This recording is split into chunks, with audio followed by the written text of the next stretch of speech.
大家好，欢迎收看这期的白话汽车，我是白宁。今天我终于找到了一个我特想拍的一车，就是当时最早做这节目的时候，有几个我必拍的车，一定要出现在里面的其中一辆，就是身边这辆第一代的丰田普锐维亚当时也叫子弹头大霸王，是吧？这车我特别喜欢，我超喜欢它的设计。今天终于找着这么一辆，也是我这个好朋友李百兴的车收藏的一车，而且带手续还能上路。我们好好的聊一聊这车，拍上一集。丰田普锐维亚这个车系呢，从1987年最早的开始就是设计就是这款车，丰田设计师自己设计的。这车1990年上市这一代车卖到了1999年，是第一代车型。我觉得这车是一个划时代意义的产品，因为当时世界上从没有过类似的产品。然后丰田根据大家的需求说我们可能做一个尽可能大空间的车，于是做了这么一个车。它的发动机为了鼻子短人尽可能往前坐，发动机放在了车肚子里，就是驾驶员的屁股底下大概那个位置。它是一个中置发动机的车，中置后驱，然后尽可能低的窗线。看这车分层，下边一层，上边一层，然后做了一个向前的一个角，非常漂亮的一个真是像子弹头一样的一个车身，对吧？就特别像我们拿了一个子弹。当时后来它推出了之后呢，获得成功之后，美国车企也跟上来了。它雪佛兰就做了卢米纳当时庞蒂亚克也有相似的车型，他们用了玻璃钢车身，比这更尖但是实际上那个车的空间利用率实用性都没有这个车好。这车我特别喜欢，首先几个点，它的造型的整体感特别好，你看非常圆润所有的灯什么的都非常成熟，就是90年代的日本车设计就是这样，每一个线条让你看着都特别舒服，特别成熟。没有任何的那种非常奇怪的那种线条非常和谐，非常舒服。这车的侧面和后尾，我觉得是设计的非常棒的。首先，你看侧面线条它往前倾这个壁柱就往前倾，这都是往前倾的，有一种动感，对吧？整个车的重心是这样的。然后车身用了双色设计，上面是红色还有好几种金色都有，下面用了灰色，做了一个防擦条，还打了点棱，这样让车显得有点野性，是吧？有点那越野车的感觉似的。轮毂用了一个旋风型的形状，非常圆，跟这车的整个风格很搭。同时这个轮毂是分左右的，因为它有旋风型嘛，如果你把那边装来就反了，所以这也是当时日本车的一特点。我们之前修那个凌志400也是，轮毂是分左右的。然后看看这后尾我觉得这后尾设计真是在今天看来依然是非常棒的设计。首先这车一直是分层的嘛一条黑线把它分成上层下层。然后后尾因为是圆的，会显得有点凸，上面有一小尾翼，这儿还有一照地镜那时候没有倒车影像，我们可以通过车内后视镜看这个，就知道这个后尾离障碍物还有多远，完全物理的倒车影像。然后后边用了一个贯穿式尾灯，这是现在正流行的东西，这是在1990年就已经有了，而且用的非常的好。他把车牌照正好含在这个尾灯里边，上面写一 Toyota。而咱们这车修复的时候换了全新的尾灯。这质感特好，哎呀，真是太漂亮了！这个尾灯，我觉得这车整个的造型设计，一方面在当年是绝对有划时代意义的，而且今天看来也是做的非常优秀的，比例的把控所有细节的处理都非常和谐，特别舒服，一点过时的感觉都没有。我们看这车大灯特别有意思，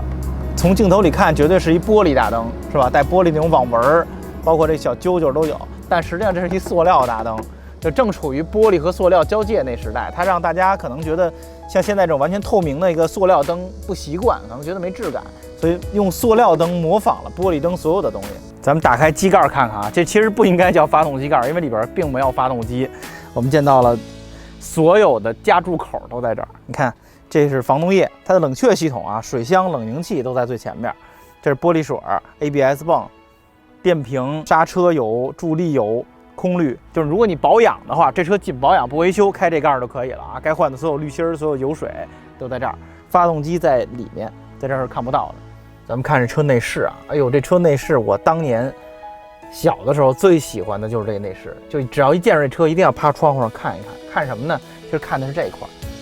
我觉得它这内饰做了2个岛一样的东西，然后这儿有一个台儿，有一个立体感，显得太高级了。我现在怎么能在80年代末90年代初，所有德国车还长得方形的那个状态，能做出这样的车来，这真是一个开创意义的内饰。而且你看这个仪表也是，它的仪表做了一个扁形的一个灰的一块，哇，真的是怀档，看的 PRND， 方向盘是那种当年的丰田标准的方向盘啊，就是那个跟那个凯美瑞什么都一样。当时安全气囊其实刚起来时间不长，所以安全气囊特别大，所以那会儿的方向盘没什么造型，气囊盖都特别大。因为它这个因为中置发动机原因，它整个车地台比较高，所以整个坐姿特别高，你看着特别低的地方。然后2个雨刷器是对刷 ，A 柱也特别细啊 ，A 柱、B 柱这些都特别细，而且全车的玻璃是茶色的，这跟之前咱们拍那个老的凌志400是一样的啊，茶色玻璃特别有品位。而这个内饰能保持成这样挺难得的，我见过好多都烂了，因为这内饰是喷漆的，你看有一点掉了已经。这辆车能保持成这样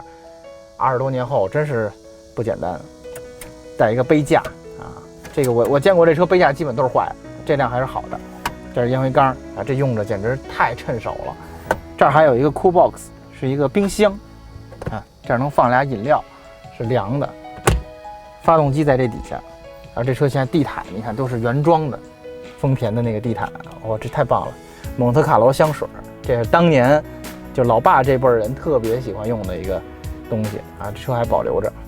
来，咱们感受一下这车后排啊，这在当年可以用梦幻来形容。你想想，90年代初，这车是整个全景天窗的玻璃顶，后面大天窗可以打开，啊，巨透亮，而且坐姿特别高，你可以看着外面，哇，太棒了！这个椅子两边有扶手，并且可以转，而且这儿有杯架，啊，这儿还可以打开一杯架，可以放杯子。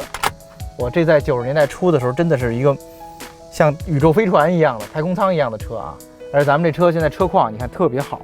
这绒布跟新的一样，它还给勾了这种特别有90年代风格的这个小钩针的座套啊。现在日本出租车还在用这东西，后边还有第3排座椅，空间看起来也是不错的。这车还提供了后排专用的空调系统，是挂在车顶上的，可以调这个大小，直接给后排出风。这个在当时 MPV 也是开创性的啊，我觉得这真是今天坐在这后排依然觉得是一特好、特高级的一车。但是它有些设计理念今天看起来有点过时了啊，比如说这天窗玻璃，它天窗用了一种特白特透的玻璃，比侧面还白，结果晒得不得了。今天的车厂都明白了，全景天窗得用一个能防紫外线的黑玻璃才行。当时没有人做过全景天窗，他们可能就为了这个通透的质感啊，就做了一白的。咱们来开一圈这个老大霸王啊。首先这钥匙，你看丰田的老钥匙，一个小小的塑料头，巨长，上面没几个齿。最早那个夏利什么的也都这样，是吧？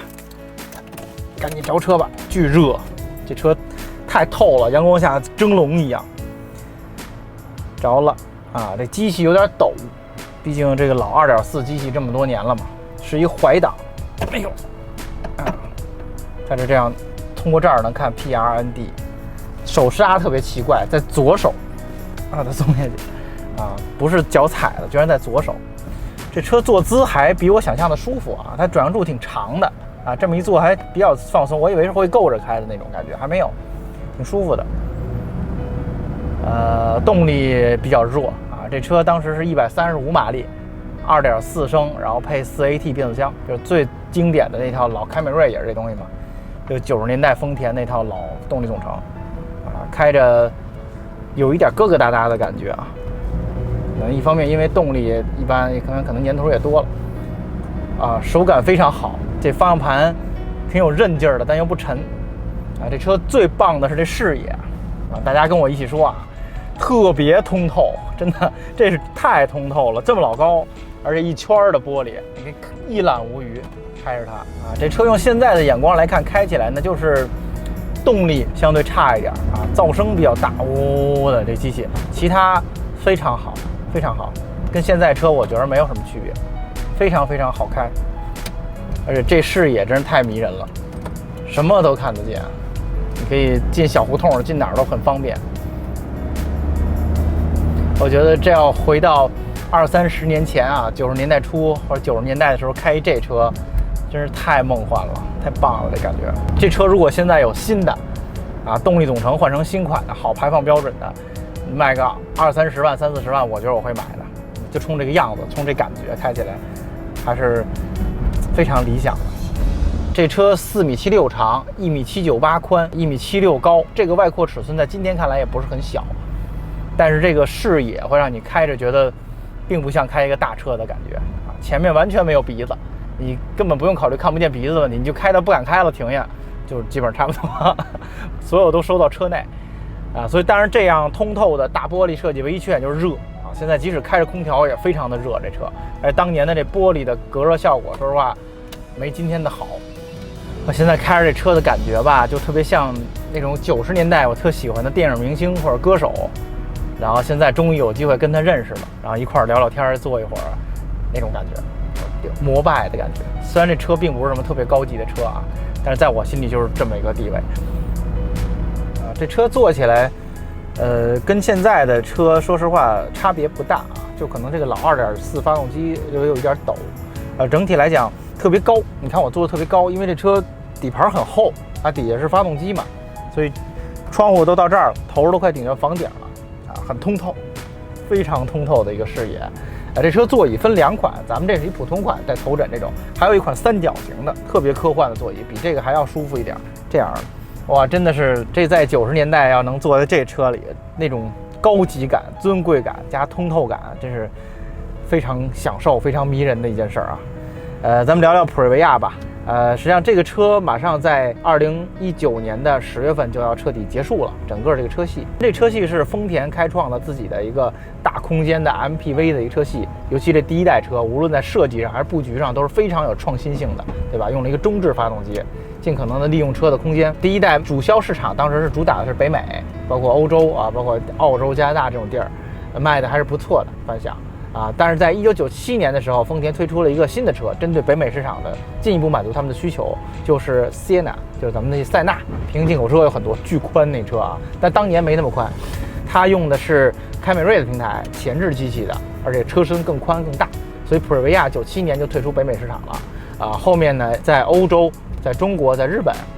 一直在卖，但是呢，后来日本市场出了埃尔法就是更高的、更豪华的车。所以实际上它在日本市场，包括在中